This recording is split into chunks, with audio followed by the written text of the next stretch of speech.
Hello, everybody. Excuse me, my voice has decided to leave me. Anyway, my name is William Wilkerson. I have the privilege of being the ambassador for the state of Kansas with the Usher Syndrome Coalition. And it is my privilege to introduce Dr. Jennifer Krech. Jennifer Krech is a senior instructor of clinical ophthalmology at the Flom Eye Institute and lead low vision optometrist of the Flom Low Vision Clinic in collaboration with the Goodwill Vision Enterprises located at South Clinton Avenue. There she performs low vision evaluation, rehabilitation, and directs a team of low vision optometrists to care for patients referred to Flom through Goodwill Vision Services. Please join me in welcoming Dr. Jennifer Krech.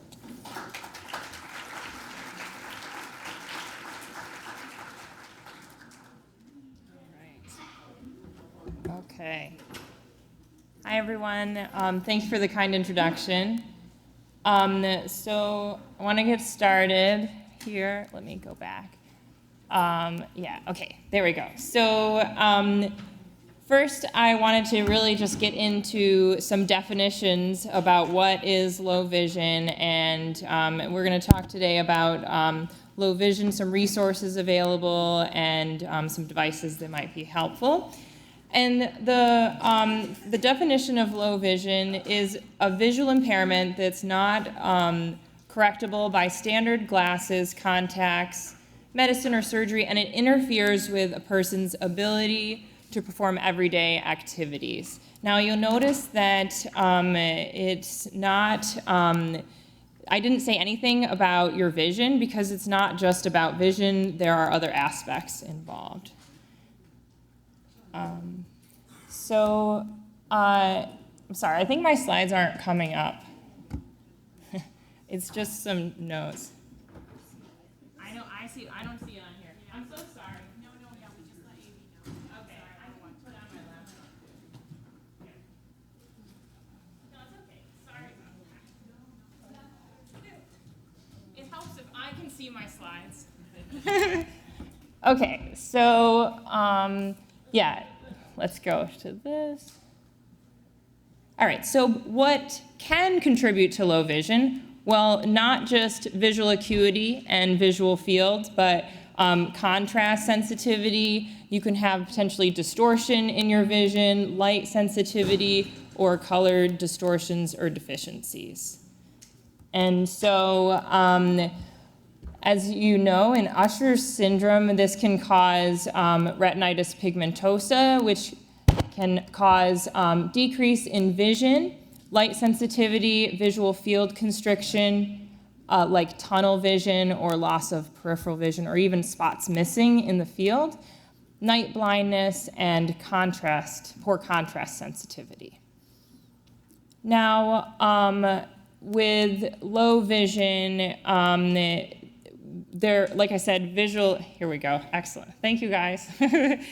Visual acuity is still important to know. What does it mean if you have low vision? And depending on who you ask, you might get a different answer. So per the World Health Organization, low vision is considered 20/30 to 20/60. But according to the American Academy of Ophthalmology, they say worse than 20/40. But then according to the billing department in New York at least, they say low vision is vision worse than 20/60. What is legal blindness now? This is another distinction above that, where if visual acuity is worse than 20/200 or visual field is less than 20 degrees, that is considered it's considered legally blind.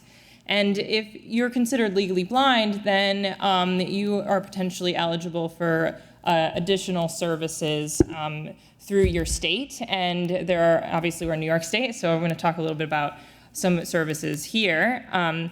Now, in every state, there are nonprofit and other state-run organizations that can help with your with visual rehabilitation. Here in Rochester, Goodwill Vision Services is our local nonprofit organizations that help with vision rehab.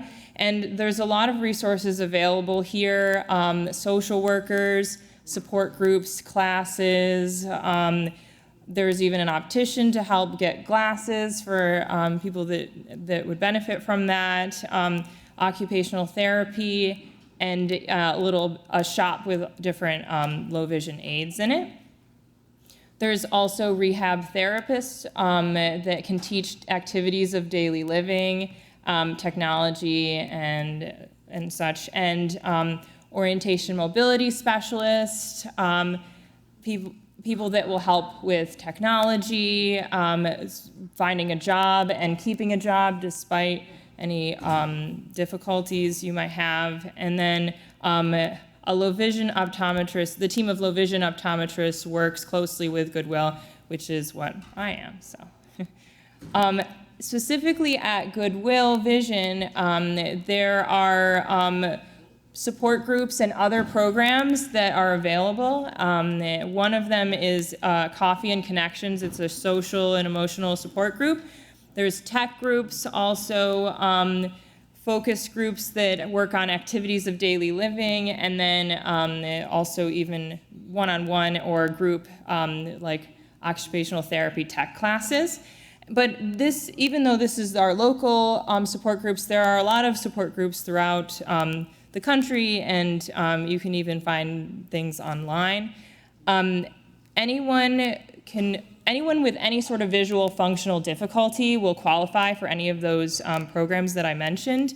But patients that are legally blind may qualify for more rehabilitation in their home, such as like orientation mobility or additional help or devices. And sometimes that means some free devices and tools. Some other resources that can be, that are more for anyone that are available, I don't know if you guys know about Hadley, or it's hadleyhelps.org. It is a website that has tips for optimizing function and support for adjusting to vision loss. It's free to anyone. You can look it up, and you can call the number if you have questions, but also just go online. And then I Can Connect is a national deaf-blind program that can help, based on eligibility, based on income, amount of vision, and hearing loss, could provide equipment. Some resources for school include like individualized education programs. Learning Ally is an online education tool that can help for learning how to read. You could get assistive tech, magnifiers, and large print. And different specialists can help in school, like a teacher of a visually impaired, orientation mobility, OT, aids, things like that. If you're working, if you're considered legally blind, you can often get a lot of services and help and devices through the Commission of the Blind in New York State. It's the New York State Commission of the Blind. If you are not considered legally blind, there are other programs out there. Access VR is one of the main ones, and you can apply for that online. And also just asking the IT department if you're having trouble, they can maybe help.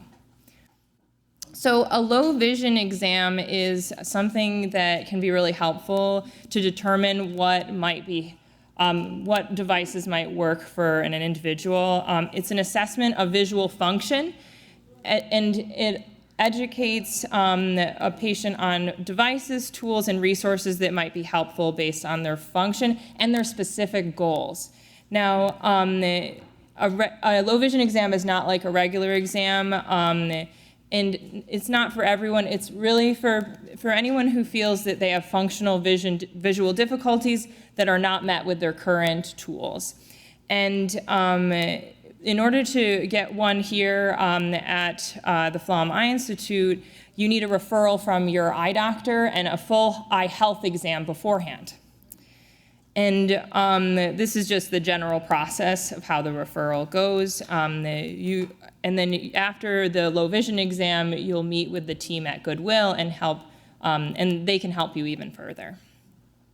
So I'm going to go over very briefly some low vision devices and tools that are available. Tints is an option to help with glare and light sensitivity. Handheld magnifiers, stand magnifiers, those can help to magnify. We'll talk a little bit more later. Optimizing lighting can be really beneficial. Telescopes for spotting at distance. Adjusting things on your technology with apps and accessibility for phone and computer. There's digital and like digital magnification or a CCTV to magnify things. Bump dots is something that could help for if you're not able to see something, you could put a bump dot on it and it'll help, you can feel for it instead, like the microwave start button. Signature guides is something that also could be helpful where if you're having trouble signing your name, and that's what I have a picture of that right there. And there are other tools that can be beneficial like bold line paper and large print measuring cups and spoons. And lastly, I have glasses. So glasses, of course, aren't always going to be helpful because sometimes it's not just glasses is not the problem. So it's important for us to check and optimize vision as much as we can, but know that there are limits. So for tints, there's all sorts of different tints that can be trialed, and gray can help sometimes improve glare, but it doesn't really affect contrast. If you look at more of the orange, the yellow, brown, amber, that is considered a blue blocker, and that can improve contrast. But ideally, not everyone is like, everyone's different. So it's good to trial any tint in office or in a store before you buy it, because it's not like everyone fits the same mold, you know? There are different ways you can get a tint. One is like fit over glasses over top of your glasses. You can get a tint put in right into your glasses if you have a prescription or a clip-on. Then you can do a tint in an acetate sheet where it's like a plastic sheet of paper that has a tint in it. You can put it right down on the reading material. And then you can adjust tint on your screen if you're looking at a device, right? You can turn on the blue blocker mode, make it more yellow or blue. And task lighting is also very important. These are some examples. For magnification, with a handheld or a stand magnifier, that can help, but sometimes stronger reading glasses can be helpful, but only to a certain extent. If you, because reading glasses mean you have to hold the reading material a lot closer, and the strength of a magnifier, depending on what you need, you might need something stronger, so certainly an option. If you have more severe decrease in your central vision, reading glasses, like I said, or even a handheld magnifier might not be enough, and you might want to try something more digital or rely on other things. So I just have a drawing here too of a stand magnifier and a handheld magnifier. A stand magnifier rests on the page, and then a handheld you have to hold to focus.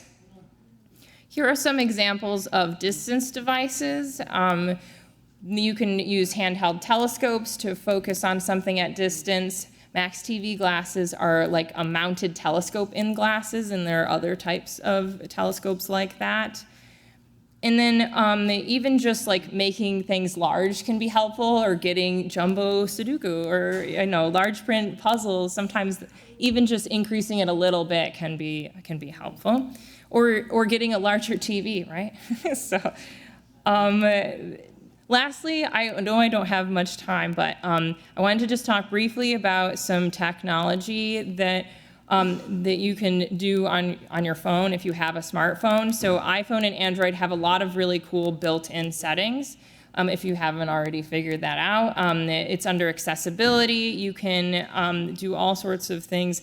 I'm gonna just briefly go into, for an iPhone or Apple device, there's zoom on the screen. You can double tap with 3 fingers. You can turn that on in the accessibility. There's also a magnifier. You can use your camera to zoom in, and then you can change the display and text size. Then for Android devices, you can do pretty much the same thing. It's just a little different in terms of how exactly you'd use it. You can magnify on the screen, and you can use the camera to magnify and adjust the font and display and change the contrast. There's a lot of apps as well that can help. The Seeing AI and the Google Lookout are two of my favorites, so for iPhone and Android respectively. And those have a lot of cool functions that might be helpful. And I have some others listed there. For the computer, you can zoom in and out using Control+. If you're an Apple user, Apple Viz could be helpful. There are different computer programs like JAWS or Braille displays that you can get, and then large print keyboards. And I have a list here of some portable and desktop CCTVs, which are those projectors. You can put something underneath and it projects on the screen. And there's wearable technology too that you can wear and it makes things bigger. And that's also something to consider. I have some pictures of those things here. These are the portable digital magnifiers, like a ruby and a pebble. And these are more briefcase-sized CCTVs, and they can have, basically they just magnify things, but it can be really helpful. And that's all I got. And so I know I'm over, so maybe any questions you can message in the app, okay? All right.